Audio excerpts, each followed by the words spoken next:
Ya jóvenes, voy a compartir la pantalla para que continuemos con la materia que estábamos viendo la semana pasada. Nosotros empezamos a ver los dilemas éticos, ¿cierto? Vimos de forma somera cómo se podía resolver y después analizamos todos los dilemas que podían tener lugar en relación con el inicio de la vida. Revisamos qué se entendía por vida, cuándo empezaba, cuándo principiaba la existencia de las personas, según lo que dice la ley y también la ciencia, ¿ya? Y analizamos ciertos dilemas como el aborto, los mecanismos de anticoncepción o de reproducción asistida y la clonación. Ahora nos corresponde analizar ciertos problemas que podríamos tener en relación al final de la vida, o sea, ¿verdad? Relativo a la muerte, ¿ya? Y nos vamos a encontrar acá con algunas cosas bastante interesantes, algunas que tienen regulación legal, ¿ya? Y otras que todavía están ahí en veremos. Lo primero que debemos tener en consideración acá, ¿cierto? Es que el avance de la medicina y esta especie de medicalización de la vida, ¿ya? Ha producido un cambio de actitud ante la muerte, un cambio más o menos cultural y social, lo que significa que este proceso, ¿ya?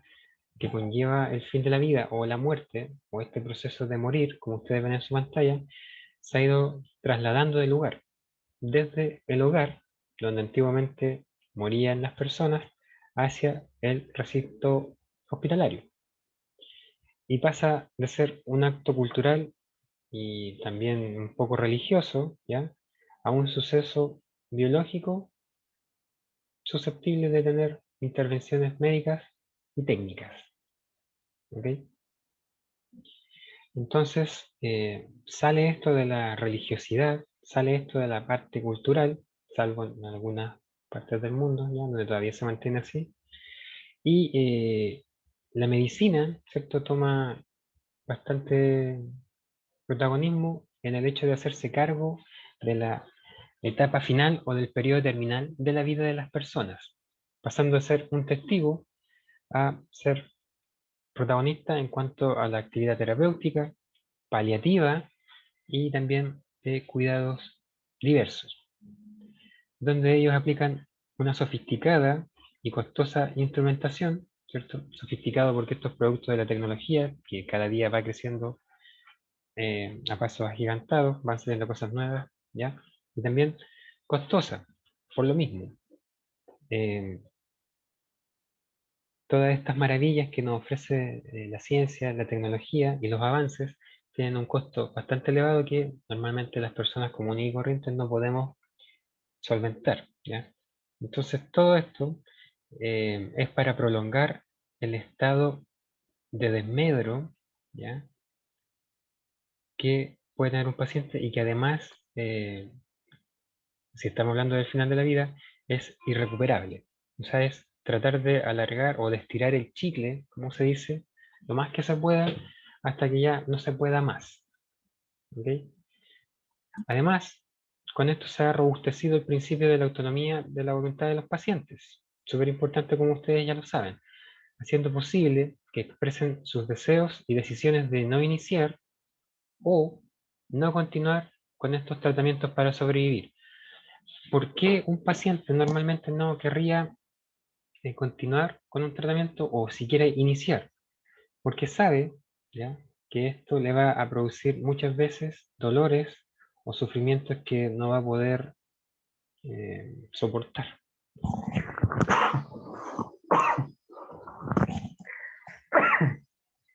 Ay, perdón, ¿cierto? Dolores que no va a poder soportar. Entonces ellos prefieren tratar de vivir sus últimos días de vida de la mejor forma posible, de lo más tranquilo posible y rodeado de todas las personas que eh, le aprecian o que le quieren, en vez de estar en una cama de hospital rodeada de gente que no conoce, frío y todo eso. Entonces, ahí ustedes tienen que saber distinguir entre el concepto de vivir y de sobrevivir, ¿ya? Eso ya no es vida, estar así. obviamente la voluntad de las personas que se someten a esto es preponderante. Y también de ahí radican muchos problemas en relación con estos dilemas. Entonces se crea una nueva atmósfera alrededor de la muerte de las personas, donde aparece cuestionada esta tarea de la medicina por hacer todo lo posible por salvar la vida de las personas y extenderla, ¿cierto?, aún contra los deseos del paciente, por impedir o postergar la muerte. ¿Ya?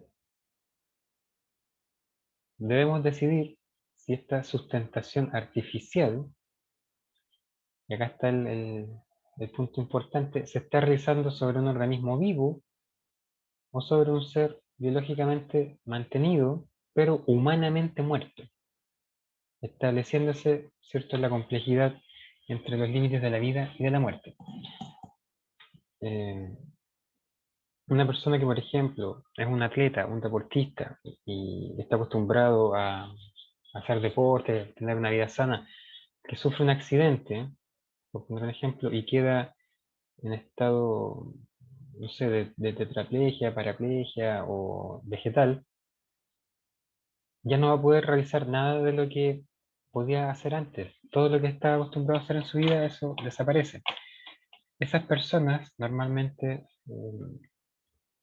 caen en una depresión bastante potente y de verdad ellos ya no tienen ganas de seguir viviendo, porque eso para ellos no es vivir. Estar sentado, que perder la independencia, la autonomía sobre su propio cuerpo, que le estén ayudando para todo, incluso hasta para ir al baño, eh, no es vida para ese tipo de personas. ¿Ya? Entonces, ese es el asunto. Si es que efectivamente se puede vivir o si solamente están sobreviviendo. ¿Ya? Ahora, otro asunto que también tiene relación y que causa polémica con el fin de la vida es lo relativo a la muerte y el trasplante de órganos, ¿cierto? Y esta necesidad que existe de obtener órganos aún viables para una transferencia exitosa en un individuo distinto. Si ustedes se ponen a pensar, el asunto con la donación o con el trasplante de órganos es bastante lindo, bastante bueno, ¿cierto? Pero para salvar a una persona debe morir otra. Y muchas veces acá el problema de fondo radica en que no sabemos si el equipo médico efectivamente hace todo lo necesario para poder salvar la vida de una persona o si se preocupa más de eh, poder tener órganos para salvar la vida de otra persona y no del paciente que está en estos momentos críticos. ¿Ya? Esa es la desconfianza que hay sobre el equipo médico, ¿ya? Que no van a dar todos sus esfuerzos por salvar a la persona, sino que van a estar más preocupados de sacarle los órganos para salvar la vida de otra persona que de esta que está en esa situación. Entonces también ahí se forman bastantes dilemas. Parece mentira también señalar que solamente el equipo médico o los médicos pueden provocar la eutanasia. Cualquier persona la puede hacer, ¿ya? No es necesario ser del área de la salud, ¿ya? Y esto depende del escenario en el cual usted esté y en el cual se pueda pedir una práctica eutanásica. Ejemplos. Un soldado moribundo que en el campo de batalla le pide a su compañero un tiro de gracia porque ya se está desangrando o ya no puede caminar, ¿cierto? No se puede mover. Entonces le pide que termine con su dolor o que lo saque de la miseria. Tal cual como ustedes lo ven muchas veces en las películas. De repente en un incendio también puede pasar que una persona, o en cualquier tipo de accidente, puede pasar que una persona que está atrapada por las llamas, por rocas, por metales, por lo que sea, le pida a otra que huya y se salve y que le deje ahí morir porque si se queda van a morir los dos. Eso, si lo miramos desde este punto de vista, claro, sería una práctica eutanásica porque le estamos cumpliendo el deseo de acabar con su vida y que ha sido previamente manifestado y que probablemente ya no tenga vuelta atrás en esa situación. ¿Ya? Entonces, ustedes, como van a ser trabajadores de la salud, también podrían eh, verse envueltos en alguna solicitud de alguna práctica eutanásica, ¿ya? puede ser con algún paciente o algún familiar, ¿ya? Entonces, más allá de todos estos juicios valóricos, juicios morales, estos juicios éticos, hay que tener siempre en claro que por ahora, ¿ya? A pesar de que existe un proyecto de ley en nuestro país que se presentó y donde se está discutiendo esto, y que está más o menos un poco entregado, ya que va más orientado hacia el cuidado paliativo que a la eutanasia, ¿ya? Es un concepto que demanda mucho conocimiento de aspectos que van más allá de lo médico, ¿ya? También tratan sobre la autonomía y la libertad, y por sobre todo la idea o el pensamiento que tiene la persona. Como les dije, eh, quizás médicamente hablando se pueda mantener a este accidentado por 40 años en una silla de ruedas y así, como está, sin que pueda mover nada más que su cuello. Pero no le preguntamos qué es lo que piensa la persona ni tampoco qué es lo que quiere, ¿ya? Claro, desde el punto de vista de la medicina se puede mantener viviendo esta persona, pero en realidad no es una vida, sino que solamente está sobreviviendo porque ya por el simple hecho de perder la autonomía no es lo mismo, ¿ok? Entonces la aceptación de la muerte también tiene que ver con la ética, es un proceso ético, de hecho. Y más aún cuando se trata de encontrar paz dentro de tanto dolor o sufrimiento.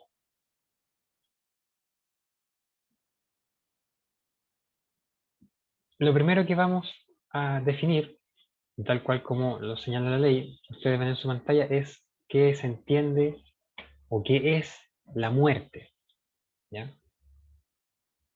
Según nuestra legislación, es el cese o la cesación irreversible de todos los fenómenos de vida.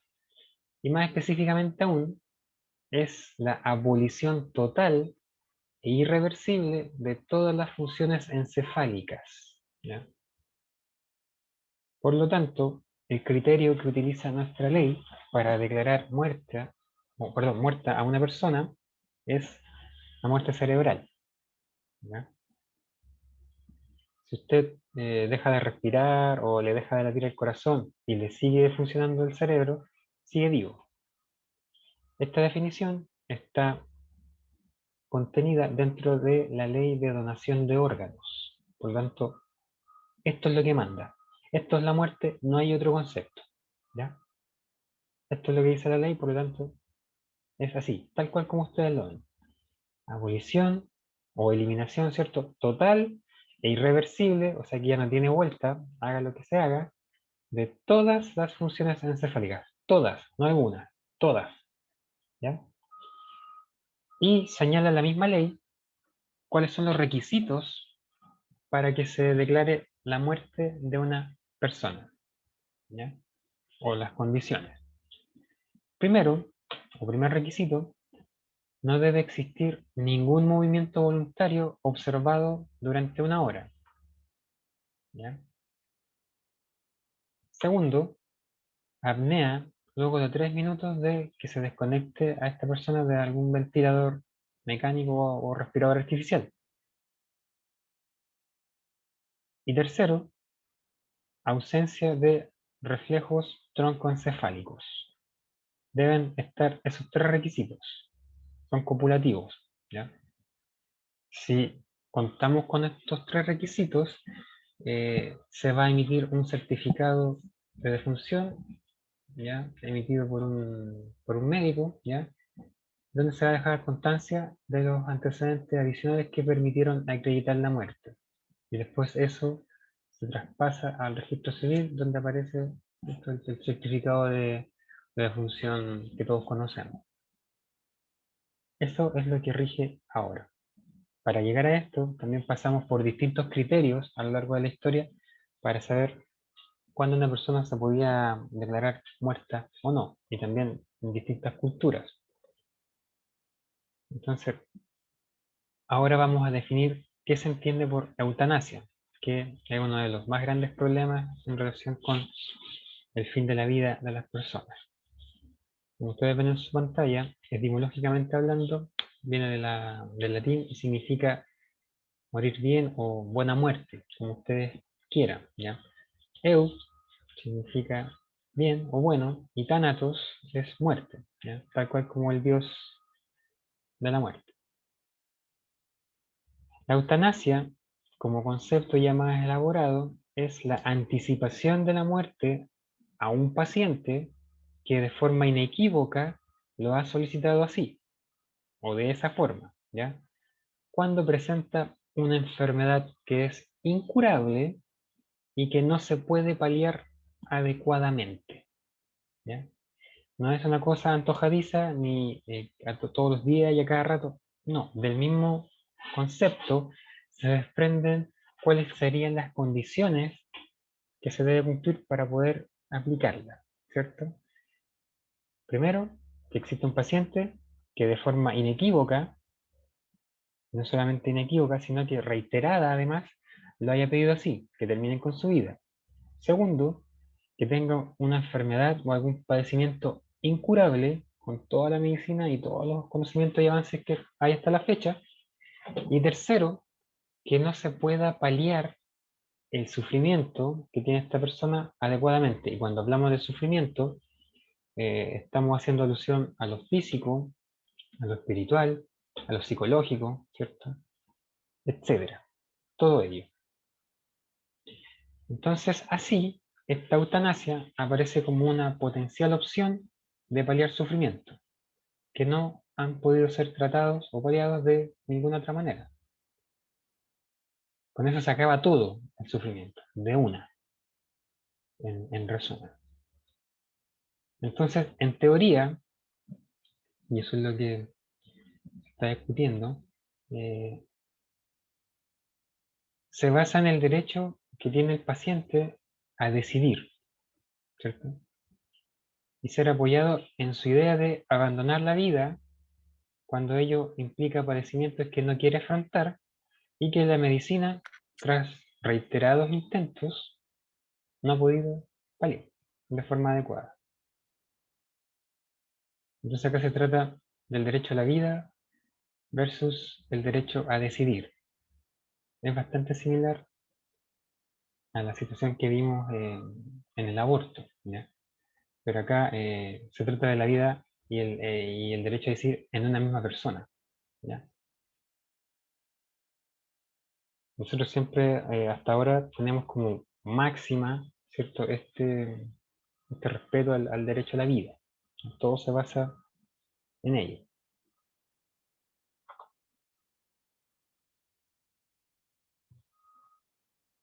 Ahora, por otro lado, y esto no lo podemos confundir, acelerar la muerte de una persona desconociendo los deseos de este de morir porque de repente ni siquiera lo manifestó así o nunca quiso eso, es homicidio, ¿ya? No es eutanasia. Así que el rechazo de los métodos eutanásicos en casos de falta de deseo o de esta falta de declaración reiterada de morir, o si no se cumplen las condiciones que se desprenden de la propia definición, no se está condenando la eutanasia en sí, sino que el homicidio que se podría producir al quitarle la vida a una persona que no lo deseaba, ¿ya? Doctrinariamente hablando, existen distintos tipos de eutanasia. Tenemos una eutanasia directa, tenemos una indirecta, tenemos una voluntaria y una involuntaria o no voluntaria. Acá en la pantalla ustedes ven eh, la directa, en primer lugar, que puede ser activa o pasiva. Cuando es directa, ¿cierto? Significa que las acciones que se realizan sobre el enfermo tienen la intención de provocar su muerte. Activamente hablando, se ocasiona la muerte del enfermo, por ejemplo, administrándole una sustancia letal que en corto o en breve plazo produce el deceso. Sería pasivo cuando se procede por omisión, lo que significa que no se hace algo que se debía hacer para poder mantener con vida a la persona, ¿ya? Por ejemplo, se suspende o no se inicia un tratamiento cuando hay algún tipo de complicación o se suspende el uso de los instrumentos que permiten mantener con vida al enfermo. La indirecta, por su parte, es efectuar procedimientos terapéuticos que tienen como efecto secundario la muerte, ¿ya? Como por ejemplo sobredosis de analgésicos o de medicamentos, o cuando no se tiene como intención acortar la vida del paciente, sino aliviar su sufrimiento y se le pasa la mano, ¿ya? De repente, usted lo hizo con la mejor las intenciones y pum, indirectamente le causa la muerte, de manera activa, por así decirlo. La voluntaria, por su parte, se produce cuando el individuo que tiene la capacidad física, perdón, y psicológica para pedir que lo ayuden a morir, así lo ha manifestado. Y como les digo, esto debe ser en reiteradas oportunidades de forma clara e inequívoca. La no voluntaria, a su vez, es lo contrario y se puede dar en dos casos. Primero, cuando el individuo ya no tiene esa capacidad, ni física ni mental, para pedir que lo ayuden a morir, pero se aseguró, ¿cierto? Y lo hizo de forma previa a caer en esa condición de que esa era su voluntad, como por ejemplo en algún documento por escrito, o en alguna grabación, o en algún audio, ¿ya? Cualquier cosa que sirva para eh, reflejar cuál era la voluntad de esta persona cuando estaba haciendo pleno uso de sus facultades físicas y mentales. Y el segundo caso de eutanasia no voluntaria se produce cuando un individuo que no tiene ni la capacidad física ni mental para pedir que lo ayuden a morir o para oponerse a ello, es sometido a la eutanasia sin saber cuál habría sido su voluntad, ¿ya? Como lo que pasa con aquellas personas que caen en estado vegetal, ¿ya? Nunca lo conversaron con su familia, ¿cierto? Se le hacen todos los procedimientos para tratar de mantenerlo con vida durante un tiempo, un mes, 2 meses, 3 meses, un año, y después ya, como cuando ven que no hay vuelta atrás, se le desconecta del ventilador, ¿ya? De que es bastante triste por lo demás, no para el paciente, sino que para la familia, los seres queridos, que son los que están ahí vivos y los que quedan son los que sufren, ¿ok? Entonces, esos son, en doctrina, los distintos tipos de eutanasia que podrían haber. Ahora, esto que está acá en su pantalla es lo que en la gran mayoría de los países, que son sumamente pocos en el mundo, que tienen la eutanasia aprobada o legalmente hablando, ¿ya? Eh, desde el punto de vista ético y legal, serían como requisitos o condiciones para poder establecerlo. No, no se pueden perder de vista. El primero de ellos es que efectivamente la persona tiene que estar afectada por una discapacidad, ¿ya? Que impida el control de su cuerpo, que no necesariamente signifique una proximidad a la muerte, ¿ya? Por lo que no podría cometer suicidio, ¿cierto? Esclerosis múltiple, tetraplegia, cuadriplegia, ¿cierto? Que el tipo puede vivir 50 años así, en una silla de ruedas, pero no puede autoeliminarse. Entonces, tiene esta discapacidad que le impide el control de su cuerpo y que solamente lo tiene sobreviviendo, pero no le permite desarrollar una vida como él quisiera. El segundo es que la discapacidad corporal que posea, que padezca, ¿ya? Cause sufrimientos intolerables o intratables con todas las medidas paliativas conocidas hasta la fecha y que se han tratado de utilizar. Algo intolerable, intratable. Estamos hablando de algo que eh, no se le dan ni a su peor enemigo, ¿ok? Dolores que no dejan a ese ni poder dormir. Tercero, que la persona exprese en forma clara y reiterada, ¿cierto?, su deseo de morir. No es una cosa que dijo cuando estaba deprimido o ebrio, no. Siempre lo está diciendo en constantes oportunidades, ¿ya? Si no le es posible hacerlo, ese deseo debe ser presentado indirectamente, como un testamento, alguna declaración escrita, alguna conversación o algún otro antecedente, ¿cierto? Eh, de forma previa. Y una vez que tenemos estas tres, el afectado solo puede juntar su deseo de morir con la intervención de otro individuo, inevitablemente hablando, que es un profesional de la salud quien va a practicar esta, esta eutanasia, ¿ya? O sea, necesita la intervención de un tercero que también va a tener todos sus reparos, todo su debate interno, ¿ya? Y que para que se pueda desarrollar este derecho que tiene este paciente a morir, nos pone en el problema de que para él sea un derecho, para otro debe ser una obligación. ¿Se dan cuenta?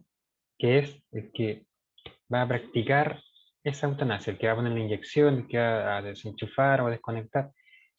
Y esa es la persona que también puede tener cierto tipo de objeciones de conciencia, de religión, etcétera.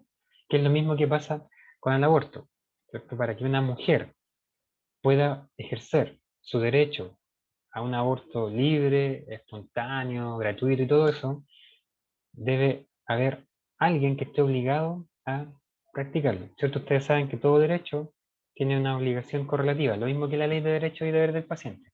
Acá, para que usted pueda ejercer su derecho a morir, alguien debe estar obligado a practicar esa eutanasia. ¿Ven? Entonces siempre necesitamos de los demás, para lo que sea. Inevitablemente, como dice en pantalla, ¿no? Ahora, relacionado con esto, también está el asunto del suicidio o el auxilio o asistencia al suicidio. Aunque parezca chistoso, eh, se relaciona con la eutanasia en que esto es un deseo de morir, ¿cierto? Un deseo de extinguirse en ausencia de una muerte inminente, ¿ya? ¿Por qué? Porque la vida ha perdido.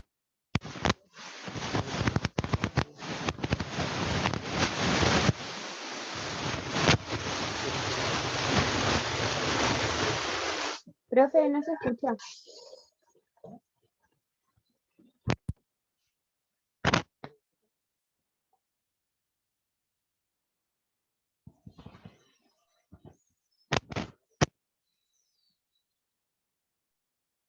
Tampoco, no se escucha, profe. Se escucha como ruido nada más.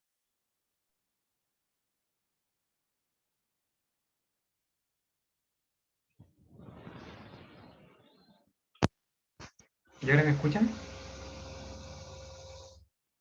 Sí, pero bajo. Nada que hacer.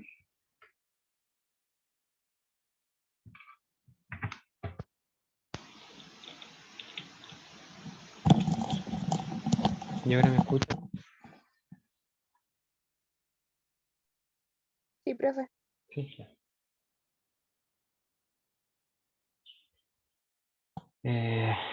Ya, como le había dicho, esto no necesariamente tiene que ver con algún eh, padecimiento insufrible, ¿cierto? O con eh, alguna situación de dependencia de la persona, ¿cierto? Puede que siga manteniendo su autonomía, solo que ya no tiene deseo de vivir, ¿ya?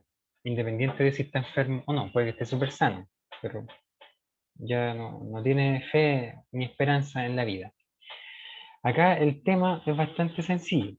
Y como el nombre lo indica, es asistencia al suicidio. No se va a sancionar al suicidio, sea que tenga o no tenga éxito la persona del suicidante, ¿ya? ¿Por qué? Porque si fracasa, significa que sigue vivo y no se puede sancionar a esa persona porque legalmente hablando, al menos desde el punto de vista penal, él no está atentando contra la vida de ningún tercero, está atentando contra su propia vida, por lo tanto eso no tiene sanción. Lo más que podría pasarle es que lo internen en alguna institución médica para ver su condición psicológica, ¿cierto? Etcétera. Ahora, si la persona es suicidante tiene éxito y efectivamente se suicida, tampoco se le puede sancionar porque está muerto. ¿Ya? En ambos casos, pero por sobre todo, si el suicidante a través de su ayuda pierde la vida, a usted lo van a sancionar. ¿Por qué? Porque usted está atentando aún con petición expresa de la persona contra la vida de un tercero. Y ahí está el delito. Usted está atentando contra la vida de un tercero. Da lo mismo si se lo piden o no. Eso es lo que prohíbe la ley. ¿Ya? Y por eso usted va a ser sancionado con penas que van desde 1 año y medio más o menos hasta 5 años. Si es que se logra comprobar que usted ayudó o auxilió a esta persona a quitarse la vida. ¿Ok? Incluso puede tener relación con una práctica eutanásica, ¿ya? Si se trata de algún paciente y todo eso. Por lo mismo, dada la frecuencia del suicidio, se teme que la despenalización del mismo pueda desencadenar un aumento drástico. ¿Ya? La asistencia al suicidio oscurece la voluntad propia y la incitación a morir aparece como la extinción conveniente de una persona y también se castiga. Cuando hay incitación, que es lo contrario de una asistencia, ayuda o auxilio al suicidio, hay una especie de manipulación o de maquinación, ¿cierto?, para hacer sentir mal a la persona y darle a entender que la única vía de escape o la única salida posible es su autodestrucción. Por ejemplo, y esto ya es un poco macabro, pero ha pasado.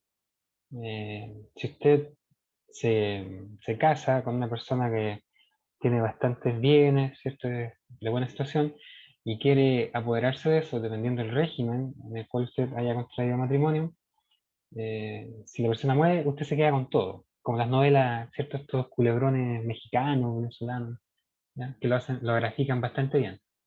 Entonces empiezan a hacer que esta persona se enferme, que se frustre, que fracase en todo lo que intenta, se empieza a sentir mal y ustedes le dicen que lo mejor que podría hacer es eliminarse. Y la persona un día se tira del segundo piso, se deja que lo arrolle un auto, etc. La persona se empieza a enfermar, pero eso fue porque hubo una incitación a la muerte de su parte.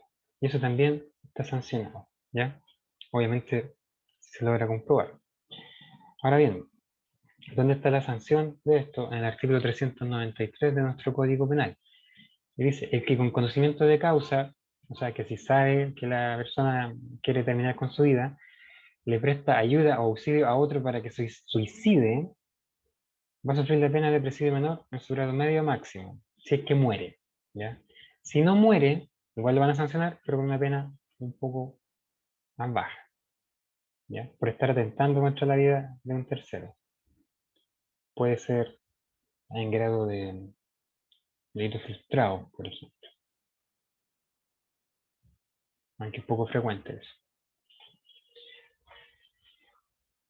¿Se entiende más o menos? Ahora bien, eh, desde el punto de vista de las culturas y de la época, ¿ya?, hay distintas teorías en relación con la autoeliminación o con el suicidio de una persona, ¿cierto? O con su autoextinción. Una de ellas es la que planteaba Santo Tomás de Aquino, ¿ya? Él decía que el suicidio atenta contra la autoestima de las personas, ¿cierto? La autoestima natural que todos los seres humanos tenemos y que nos debemos, y teológicamente hablando, ¿cierto?, dice que la sacralidad de la vida, ¿cierto?, o sea que lo sagrado de la vida le resta o le quita todo derecho a la persona, ¿cierto?, al individuo, para aniquilar su existencia. No tiene el derecho de acabar con su propia vida. ¿Por qué? Y acá viene el argumento, ¿cierto?, de peso. Porque no es de su creación la vida. La crea Dios. Y por lo tanto, debe responder ante la sociedad y sobre todo ante el creador, que sería Dios. Ya mucho más avanzado en la historia, esto ya mucho más reciente también, Immanuel Kant, desde el punto de vista racional, ¿cierto? Señala que la autoestima existe en toda persona y que es irracional destruir lo que se ama o lo que se quiere. Por lo tanto, la autodestrucción de la persona es la aniquilación de la fuente misma de toda moralidad, ¿ya? Por lo tanto, es un acto inmoral, o sea, está prohibido autoatentar contra esta fuente de la moral, ¿ya? Y además es irracional. Desde el punto de vista científico, ¿ya? Porque acá tenemos el religioso, el moral o ético, y desde el punto de vista científico, la ciencia apela a que todo deseo de autodestrucción es una señal o un signo de depresión psicológica, que se debe considerar como una enfermedad, ¿ya? Y no como un ejercicio de la libertad o de un derecho. Entonces, para la ciencia, si usted se quiere eliminar, por ejemplo, si está con depresión, ¿ya? Está enfermo. No es algo que una persona sana haría. ¿Ok? Entonces, ahí tienen tres puntos de vista distintos para una misma situación, que es la autoeliminación. ¿Ya?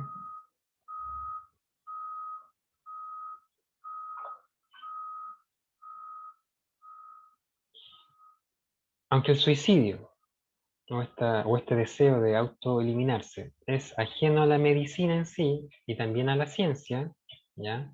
Salvo desde el punto de vista patológico, que se le trate como una enfermedad que causa este deseo de eliminarse, se ha ido incorporando como una preocupación a las mismas disciplinas por dos motivos, fundamentalmente.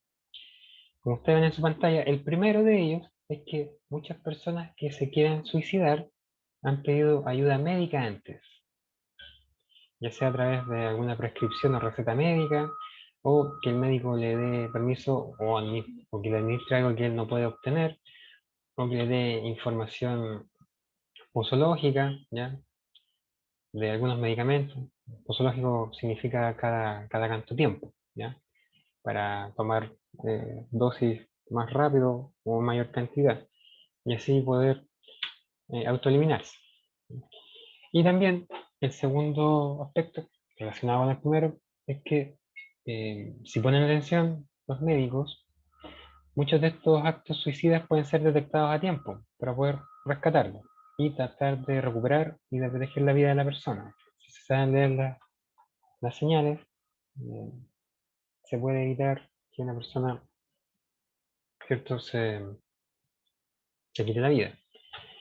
Entonces aquí el médico, al que se le pide ayuda para llevar a cabo un suicidio, se encuentra en la misma situación legal y moral que el suicidante, ¿ya? Si la ley, en resumen, y la moral prohíben el suicidio, también sancionan al que lo ayuda, solo que no es transitivo, como ya vimos al principio. La asistencia al suicidio sigue siendo sancionada, aunque el suicidio en sí no tenga sanción. ¿Ok? Así que, ojo con eso.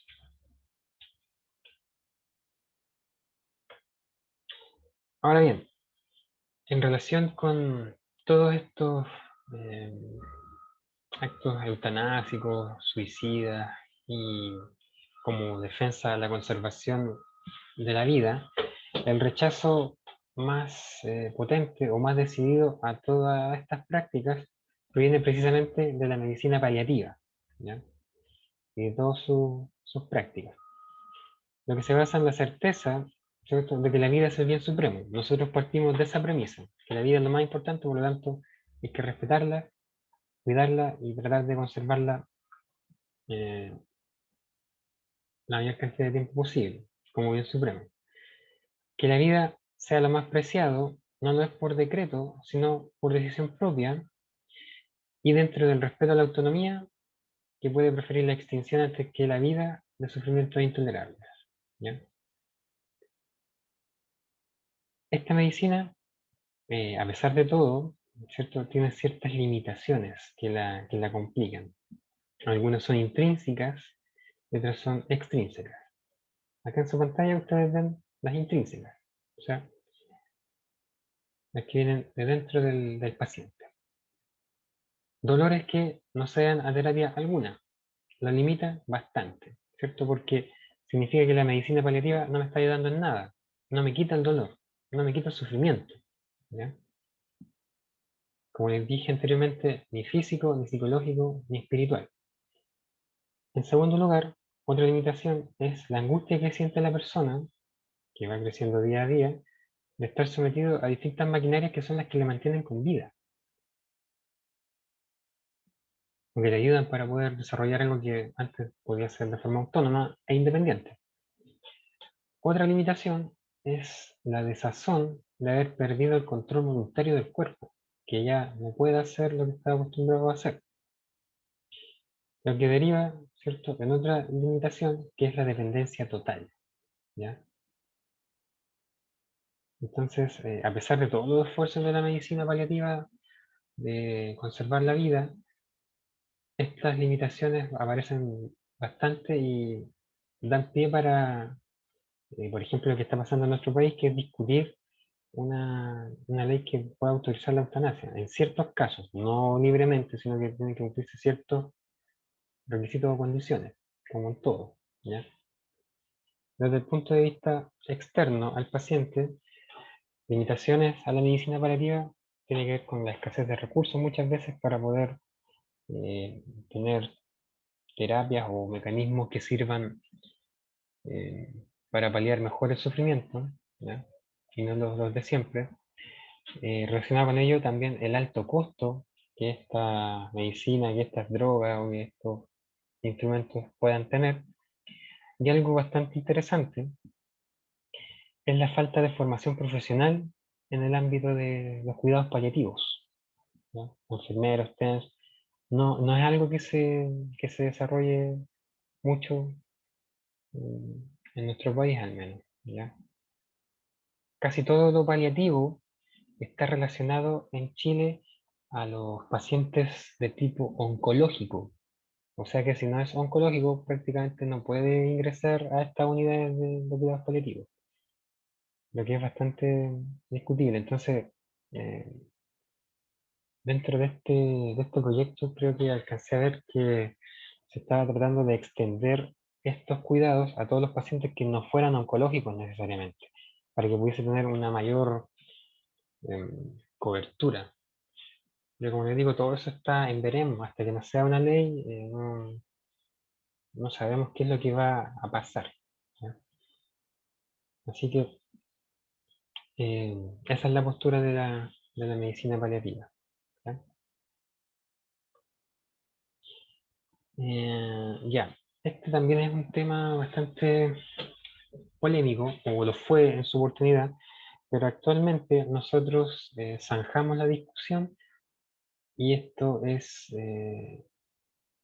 una ley, ¿ya? Nosotros tenemos una ley que regula esto, por lo tanto ya no hay nada que discutir, sino que solamente nos queda acatar lo que señala la misma.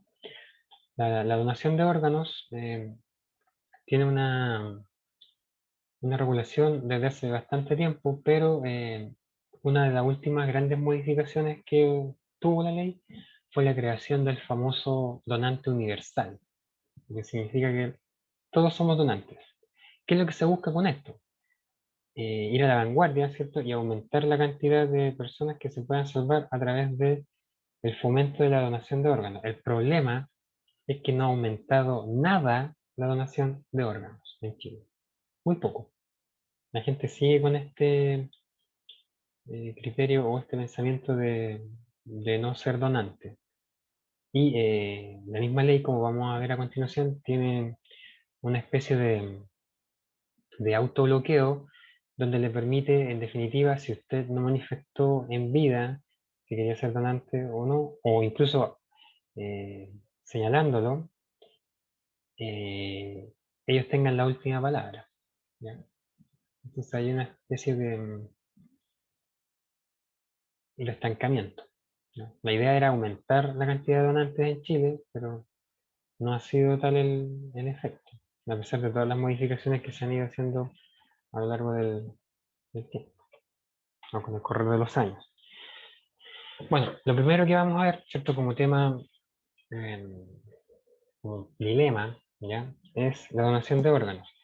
¿Qué se entiende por donación de órganos para trasplante? Es un procedimiento médico a través del cual, ¿cierto? Se extraen tejidos de un cuerpo humano y se reimplantan en otro. ¿Para qué? Para que el tejido trasplantado realice en su nueva localización o en este nuevo cuerpo la misma función que realizaba previamente en el organismo del cual se extrajo. ¿Cuántos tipos de trasplantes existen? Autotrasplantes, que son aquellos que se realizan dentro de un mismo individuo, ¿ya? Como por ejemplo injertos de piel que se sacan de una zona para ponerlo en otra zona receptora, en la misma persona, ¿cierto? Normalmente se sacan piel o tejidos de los glúteos o de las zonas donde usted tiene más carne, más grasa o tejido adiposo, o no sé cómo lo llaman, ¿ya? Después están los homotrasplantes, que son los que se realizan dentro de una misma especie, pero entre individuos distintos, de donante a receptor, que es básicamente de lo que trata nuestra legislación. Y después ya está algo un poco más complejo, que son los heterotrasplantes, que son aquellos que se realizan de individuos de distintas especies, como animales y humanos, ¿cierto? Donde las condiciones y desarrollo tecnológico podrían permitir la realización de este tipo, que aún está en evaluación, pero se han ido haciendo bastantes avances y adelantos, donde a veces, no sé, por ejemplo, se ha descubierto que es bastante compatible con el tejido humano, el tejido de los cerdos, de los chanchitos, que se pueden utilizar para ciertos tipos de tejido para trasplantes, ¿ya? Y así con distintas especies. Pero lo que interesa es el homotrasplante, el individuo de la misma especie, ¿cierto? De donante a receptor.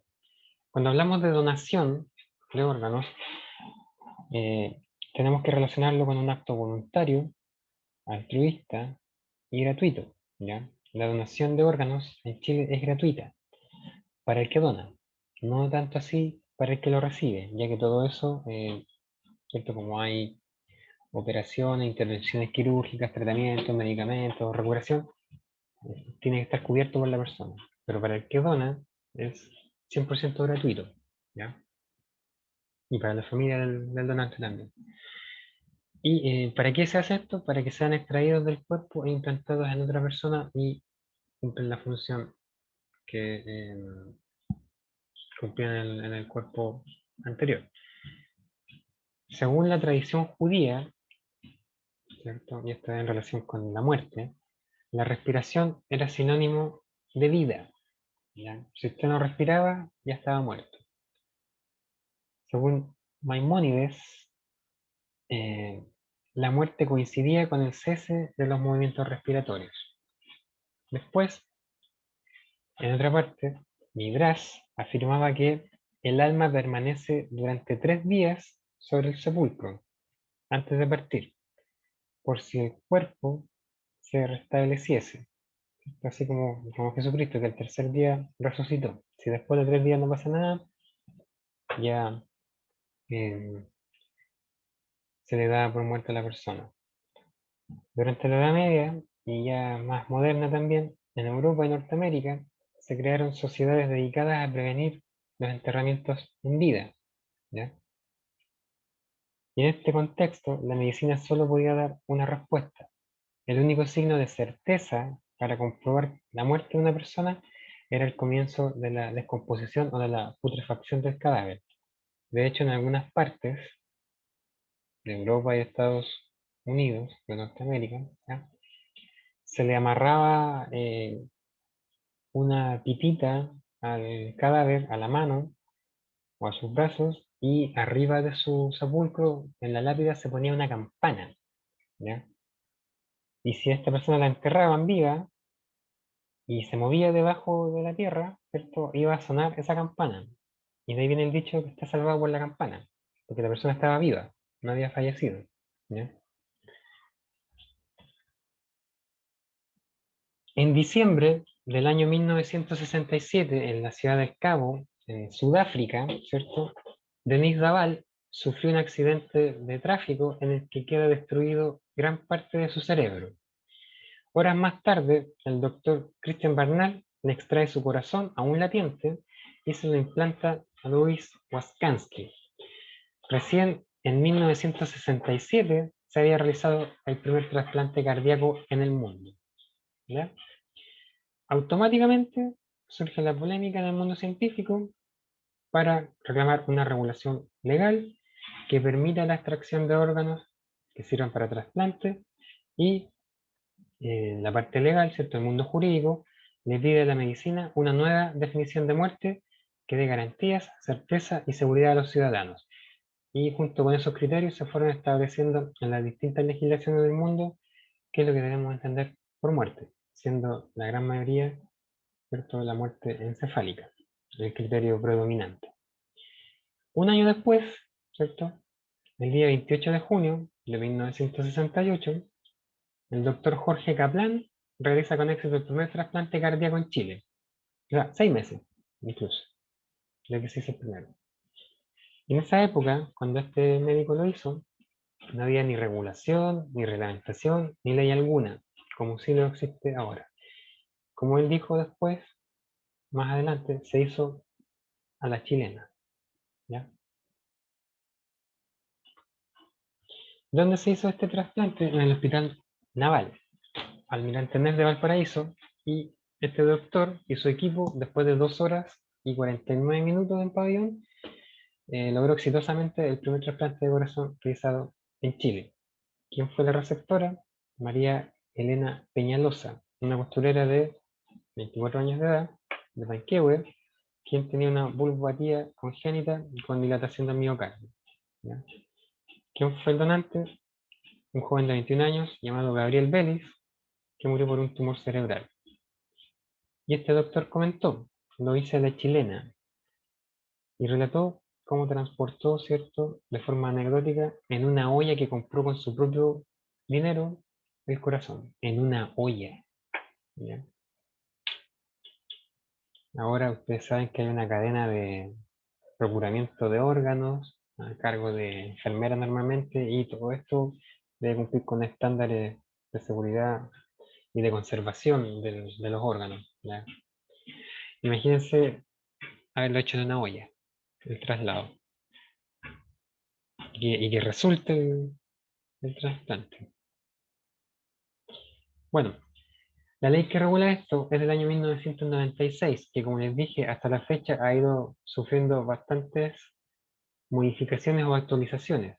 La ley es la 19.451, ¿ya?, que es lo que vamos a revisar a continuación.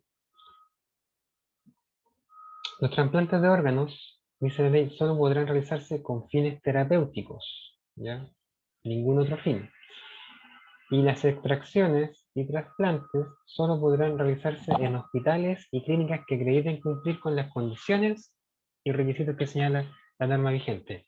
O sea, con esto se trata de evitar toda clínica o hospital o lugar clandestino para la realización de estas actividades. ¿Ya? Toda persona mayor de 18 años va a ser considerada, solo porque así la ley lo dice, como donante de sus órganos una vez que muera.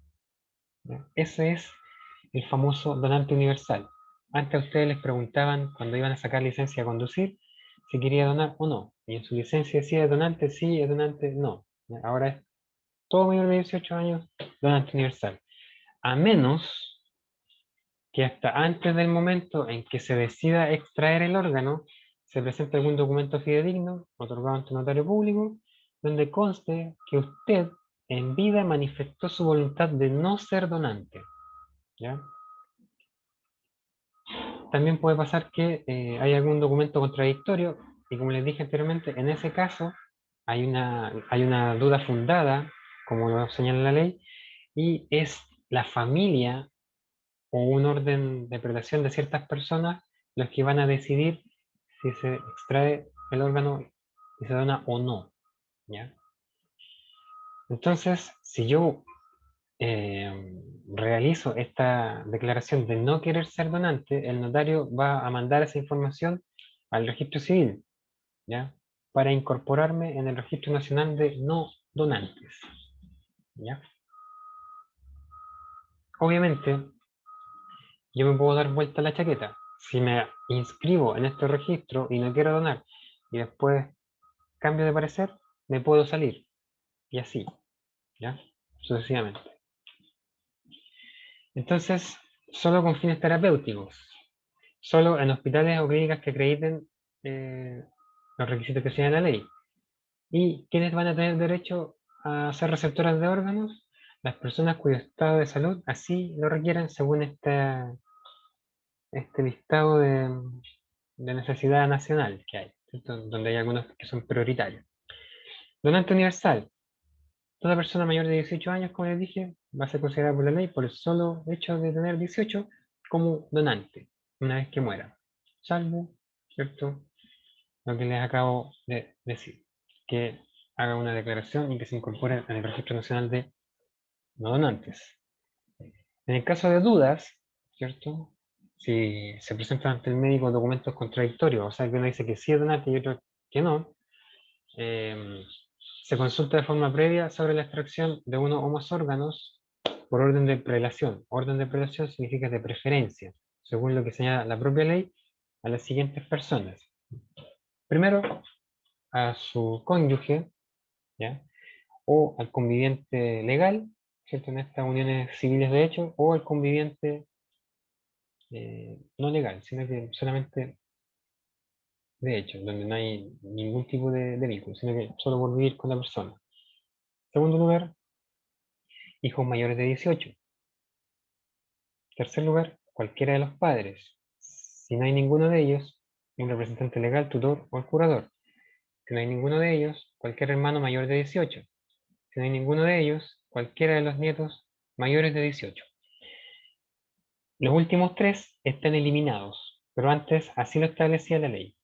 Abuelos, parientes consanguíneos hasta el cuarto grado, como un primo o un tío, o pariente por afinidad hasta el segundo grado. Incluso podría ser un cuñado, una cuñada, ¿ya?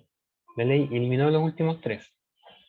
¿Qué pasa en la práctica si la persona fallece, ¿cierto? La que se quiere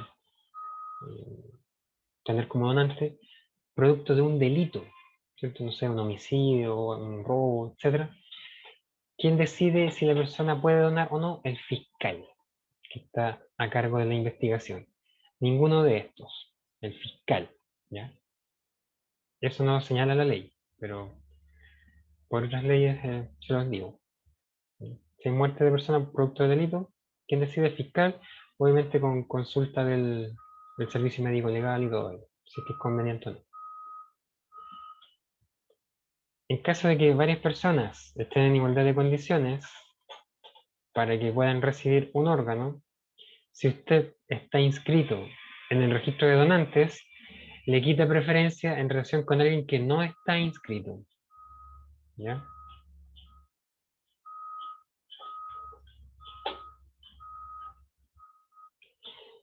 La donación de órganos, como les dije, es gratuita, no se puede pagar, no se puede cobrar. ¿Ya? Todo ello se prohíbe y no tendrá ningún valor. Tampoco una promesa o una entrega, ¿cierto?, a través de algún documento para efectos de trasplante. Los gastos sí, en que se incurra con motivo de la extracción del órgano, forman parte de los gastos propios del trasplante y van a ser de cargo del sistema de salud de quien recibe o recepciona el órgano, como les dije anteriormente, ¿ya? Además, esto es totalmente reservado y no se podrá facilitar ni divulgar información alguna que permita identificar al donante, ¿ya? La ley lo prohíbe, salvo para ciertos estudios o casos así donde em, se pide excepcionalmente la autorización, no es muy frecuente, ¿ya? La idea es que esto sea anónimo. ¿Para qué? Para evitar generar dolor innecesario en la familia del donante, ¿ya? La ley también permite donación de órganos de un donante vivo a un receptor también vivo, ¿ya? Siempre que sean personas relacionadas y que se estime que razonablemente no le va a causar un grave daño a la salud del donante, ¿ya? Y que tenga una alta probabilidad de desarrollar su vida con éxito, tanto el donante como el receptor, ¿cierto? Siempre previo examen de aptitud física. Esto normalmente ocurre entre parientes, ya padres a hijos, etcétera, ¿cierto? De repente un hijo tiene un riñón malo, usted le pueden extraer uno para ponérselo al niño siempre y cuando sean compatibles, se hacen los informes de compatibilidad, perfecto, se le hacen los estudios a usted de que podría funcionar bien el resto de su vida solo con un riñón, y si todo eso está certificado y corroborado, se podría hacer la extracción, ¿cierto? Para que usted pueda ayudar a su hijo. Caso contrario, no se podría. ¿Ya? Si pone usted en peligro su vida, no le van a permitir la extracción para salvar a su hijo. Entonces, solo se permitirán mayores de 18 y cuando el receptor sea su pariente consanguíneo o por adopción hasta el cuarto grado, ¿ya?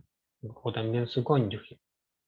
O alguien que sin ser su cónyuge, ¿cierto? Sin estar casados, sea su conviviente, ¿ya? El consentimiento del donante no puede ser reemplazado ni complementado, pero sí puede ser revocado. ¿Por qué? Por la misma persona que lo emite, hasta el mismo momento de la intervención quirúrgica, o sea, mientras conserve su voluntad, en cuyo caso no se va a realizar ningún tipo de extracción. La actitud física de la persona debe ser certificada por dos médicos distintos a los que vayan a realizar la extracción, ¿cierto? El donante debe manifestar el consentimiento señalado, diciendo los órganos que está dispuesto a donar de modo libre, expreso, informado e idealmente espontáneo, ¿ya? De esto se deja constancia en un acta ante el director del establecimiento donde se vaya a realizar la extracción, quien tendrá el carácter de ministro de fe, ¿ya? Si no está el director, hará de las veces de ministro de fe la persona que él designe. Extracción de órganos en personas que están en situación o en estado de muerte. Si la persona que muere es un menor de 18 años, solo sus padres o su representante legal pueden autorizar de forma expresa la donación de sus órganos, ¿ya? ¿Cómo se acredita este vínculo familiar? A través de alguna declaración jurada que debe extenderse en el mismo momento en que se le está preguntando ante el director del establecimiento, ¿ya? Ahora, si usted quiere complementar eso, puede presentar un certificado de nacimiento donde conste que, junto con su cédula de identidad, ustedes son los padres del menor. Eso ahora se saca por internet, es bastante fácil, ¿ya? Y es gratuito además. Para los efectos previstos en esta ley, la muerte se va a acreditar mediante certificación unánime e inequívoca otorgada por un equipo de médicos, donde al menos uno debe ser neurólogo o neurocirujano. Y se va a comprobar, o se va a otorgar, perdón, la certificación cuando se compruebe lo que señala la ley. La abolición, perdón, total e irreversible de todas las funciones encefálicas, ¿no?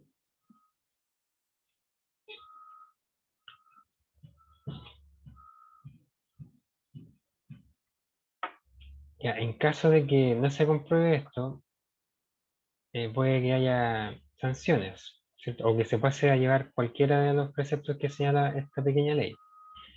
Como por ejemplo, en el caso de que se facilitare o se diere a otro con ánimo de obtener ganancia, ¿cierto? Con ánimo de lucro, algún órgano propio para ser usado con fines de trasplante, y el que ofreciere o dé dinero a cualquier otra persona o cualquier otra cosa, ¿cierto? Para obtener un órgano, van a ser castigados con una pena de presidio menor sobre el mínimo, o sea, de 61 días a un año y medio más o menos.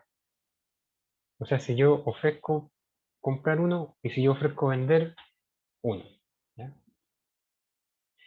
Si yo extraigo órganos de algún cadáver con fines de trasplante sin cumplir con todo lo que dice la ley, voy a tener la misma pena, ¿ya?